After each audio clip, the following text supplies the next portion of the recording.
Oke, terkait postur tubuh yang memburuk di jangka panjang, ada nggak sih Kak untuk solusi ya, latihan-latihan atau gerakan dari fisioterapi yang bisa kita implementasikan untuk saat ini? Nah, jadi kabar baiknya adalah postur ini bisa kita latih ya. Postur ini bisa kita kembalikan dengan melihat kondisi keparahannya dulu gitu. Jadi lihat juga apa nih yang tadi terdampak gitu. Kalau misalkan yang terdampak hanya otot gitu, itu kemungkinan bisa kita perbaiki dengan jangka waktu yang tidak memakan waktu yang lama gitu. Jadi kita perbaiki lagi struktur ototnya.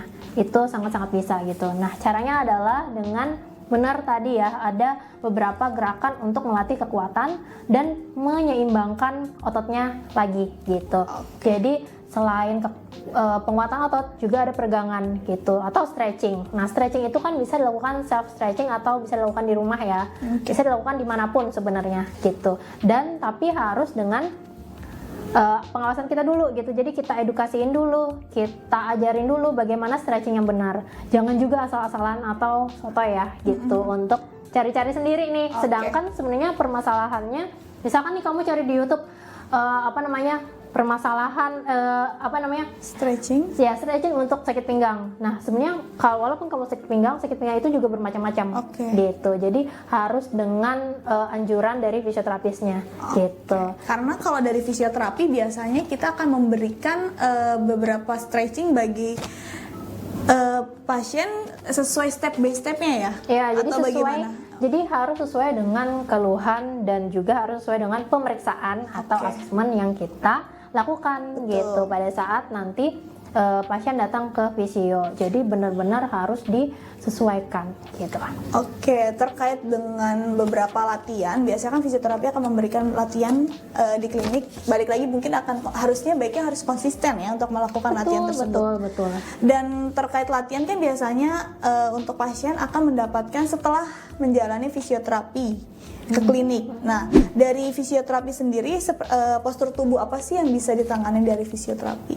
Nah, sebenarnya tadi sudah disebutkan ya kalau gangguan postur itu sebenarnya bermacam-macam gitu. Ada yang hanya gangguannya di otot, ada yang sudah sampai ke sendi, ada yang sudah sampai ke tulang, bahkan persyarafan gitu yang mengalami gangguan gitu. Nah, jadi kita harus lakukan pemeriksaan yang menyeluruh ya gitu, yang mana nanti kita lihat ini yang mengalami gangguan apa gitu, apakah ototnya saja atau sudah sampai yang lain-lainnya gitu. Kalau misalkan sampai skoliosis nih misalkan, nah itu bukan hanya permasalahan tulang ya gitu, tapi otot-ototnya juga akan terdampak gitu.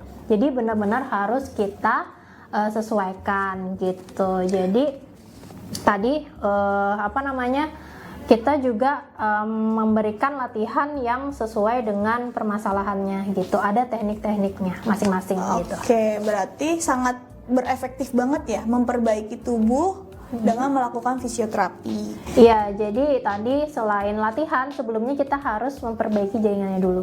Bagaimana cara memperbaikinya? Dengan teknik-teknik fisio, misalkan seperti manual terapi, terus juga elektroterapi gitu, untuk merelaksasikan ototnya terlebih dahulu. Jadi sebenarnya nggak kurang efektif kalau ujuk-ujuk kita latih, tapi sebenarnya jaringannya tuh masih belum membaik gitu. Kayak misalkan masih nyeri, itu kita paksa untuk bergerak kan juga tidak efektif sebenarnya. Jadi harus kita kurangi dulu nyerinya. Jadi ada tahapan-tahapan fisioterapinya dulu gitu.